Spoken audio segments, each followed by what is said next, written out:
Assalamualaikum warahmatullahi wabarakatuh. Izin perkenalkan diri, saya Feby Delaspa dengan NPM 2212011024 selaku moderator di kelompok 4. Baiklah, kami akan mempresentasikan hasil diskusi kelompok kami yang berjudul Perlindungan Hak Cipta dalam Era Digital. Selanjutnya, saya akan menjelaskan latar belakang terlebih dahulu, di mana perkembangan teknologi informasi dan komunikasi telah mengubah secara drastis cara masyarakat dalam mengakses, menyebarkan, dan memanfaatkan karya cipta. Di era digital saat ini juga terdapat berbagai platform seperti media sosial, situs streaming, dan layanan berbagai konten memberikan kemudahan luar biasa bagi pengguna dalam mengakses berbagai bentuk karya, yaitu mulai dari karya tulisan, musik, film, hingga karya seni visual. Namun, kemudahan ini juga menimbulkan tantangan serius terkait perlindungan hak cipta. Banyak kasus pembajakan, plagiasi, dan penyalahgunaan karya cipta yang terjadi secara luas dan cepat, terutama karena sifat internet yang bersifat global dan sulit dikendalikan. Di sisi lain, peraturan perundang-undangan seperti Undang-Undang Nomor 28 Tahun 2014 tentang hak cipta di Indonesia masih menghadapi berbagai hambatan dalam penerapannya di ruang digital.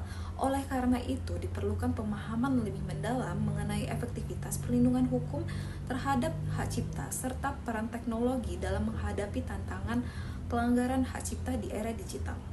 Perkembangan teknologi informasi dan komunikasi telah mengubah cara kita mengakses dan memberikan berbagai informasi. Media sosial dan platform digital lainnya memberikan kemudahan bagi penggunanya untuk mengunggah, membagikan, dan mengonsumsi berbagai jenis konten, termasuk karya cipta sendiri seperti film, musik, dan tulisan. Namun kemudahan ini juga membawa tantangan besar, terutama dalam hal perlindungan hak cipta. Oleh karena itu, penting untuk mengevaluasi efektivitas Undang-Undang Hak Cipta dalam melindungi karya cipta di platform digital. Efektivitas Undang-Undang Hak Cipta dalam melindungi karya cipta di platform digital merupakan isu kompleks yang terus berkembang seiring dengan laju inovasi teknologi. Hak cipta adalah hak istimewa yang memungkinkan penulis atau penerimanya untuk menerbitkan, reproduksi, atau memberikan informasi kepada orang lain untuk melakukannya di bidang sastra, ilmu pengetahuan, dan seni dengan beberapa batasan. Di Amerika sendiri ada salah satu mekanisme yang diandalkan oleh Digital Millennium Copyright Act atau DMCA yang menjadi model bagi negara lain termasuk Indonesia melalui Undang-Undang Hak Cipta nomor 28 tahun 2014 tentang hak cipta. Undang-Undang Hak Cipta sendiri, khususnya Undang-Undang 2028 tahun 2014 melindungi karya cipta di platform digital dengan memberikan hak eksklusif kepada pencipta, termasuk hak moral dan hak ekonomi. Ini berarti pencipta memiliki hak untuk mengumumkan, memperbanyak, dan mendistribusikan karyanya tanpa izin dari pihak orang lain. Pelanggaran hak cipta di platform digital dapat dikenai sanksi pidana sesuai dengan Undang-Undang Hak Cipta. Perlindungan hak cipta di platform digital sangat penting untuk melindungi pencipta dan mendorong inovasi. Dengan adanya Undang-Undang Hak Cipta ini dan kemajuan teknologi yang semakin pesat, terutama dalam digital, tentunya banyak menimbulkan masalah. Di Indonesia sendiri ada masalah hak cipta dan dalam isu kompleks yang melibatkan aspek hukum, ekonomi, dan sosial budaya. Semua itu meliputi berbagai bentuk pelanggaran, mulai dari plagiarisme, penggunaan karya tanpa izin, hingga pembajakan perangkat lunak dan penyebaran konten ilegal di internet. Faktor utama yang memicu masalah ini adalah kemudahannya penyebaran konten digital dan kurangnya kesadaran hukum masyarakat akan pentingnya hak cipta. Selanjutnya yaitu sistem notice and takedown. Jadi sistem ini digunakan untuk melaporkan pelanggaran dan menghapus konten ilegal. Tapi sistem ini cenderung terlambat atau reaktif, bukan proaktif. Jadi undang-undang sudah memberi kerangka hukum, tapi belum cukup efektif jika tidak diikuti dengan kontrol dan teknologi pendukung. Materi selanjutnya yaitu tantangan penegakan hak cipta, yang mana ada 4 faktor, yaitu anonimitas dan lintas batas negara, 2 pelanggaran massal, 3 kesadaran rendah, dan 4 regulasi tidak adaptif. Anonimitas dan lintas batas negara dapat menjadi tantangan dalam penegakan hukum karena pelaku dapat menyembunyikan identitas mereka dan berada di luar negeri, sehingga hukum nasional sulit menjangkau. Ini memerlukan kerjasama internasional dan teknologi canggih. Yang kedua, pelanggaran massal konten dapat menjadi tantangan bagi pencipta karena sulit untuk memantau semua konten yang melanggar. Yang ketiga, kurangnya kesadaran masyarakat tentang hak cipta dan etika digital dapat menyebabkan pelanggaran tidak disengaja seperti mengunggah konten tanpa izin atau tidak memahami batasan penggunaan konten orang lain. Ini menunjukkan edukasi dan kesadaran tentang hak cipta dan digital. Yang keempat, regulasi hak cipta seringkali untuk mengikuti perkembangan teknologi digital yang cepat, sehingga menyebabkan kesenjangan antara hukum yang ada dan kebutuhan praktis di lapangan. Yang selanjutnya yaitu contoh kasus pelanggaran. Yang pertama, spoiler film, di mana potongan film diunggah ke media sosial tanpa izin, yang mana mengurangi nilai komersial karya tersebut.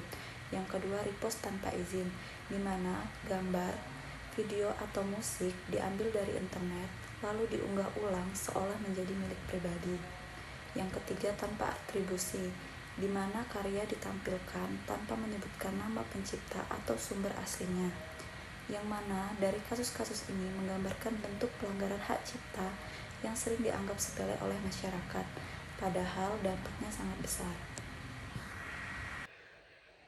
Selanjutnya, saya akan membahas mengenai peran teknologi dalam mendeteksi pelanggaran hak cipta dan melindungi karya cipta. Jadi teknologi yang pertama ada teknologi blockchain.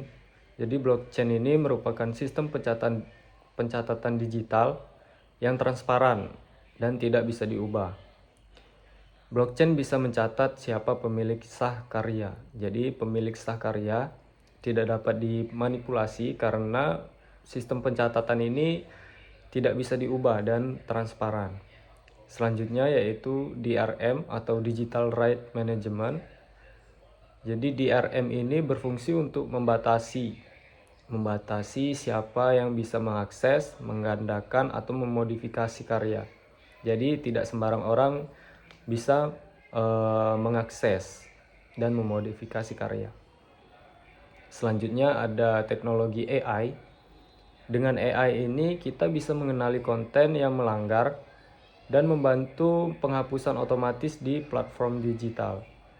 Jadi tidak perlu kita manual mencari konten mana yang melanggar.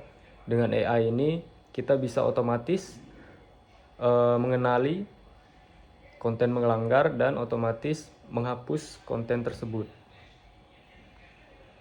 Jadi teknologi bisa dibilang sangat penting dalam mendukung perlindungan hak cipta karena dapat bekerja lebih cepat dan efisien dibanding pengawasan secara manual. Selanjutnya yaitu tantangan teknologi. Tantangan yang pertama yaitu DRM membatasi akses sah. Justru karena sistem terlalu ketat, menyebabkan pengguna sah kadang menjadi sulit mengakses karyanya sendiri. Tantangan kedua yaitu blockchain belum umum. Masih banyak pencipta yang belum memahami secara penuh cara kerja blockchain tersebut. Tantangan yang ketiga yaitu AI belum sempurna. AI kadang menandai konten sah sebagai pelanggaran atau false positive. Perkenalkan, nama saya Dunayati dengan NPM 2212011135. Jadi kesimpulannya adalah Undang-Undang Nomor 28 Tahun 2014 memberikan hak eksklusif kepada pencipta. Namun efektivitasnya masih terbatas karena konten digital menyebar sangat cepat dan sulit dikendalikan. Tantangan utama yang dihadapi mencakup rendahnya kesadaran masyarakat, skala pelanggaran yang masif, dan hambatan yurisdiksi lintas negara. Untuk mengatasi hal ini, teknologi seperti DRM, watermark, blockchain, dan AI digunakan sebagai solusi proaktif untuk mendeteksi dan membatasi pelanggaran hak cipta di platform digital. Sekian presentasi dari kami. Terima kasih, saya akhiri. Wassalamualaikum warahmatullahi wabarakatuh.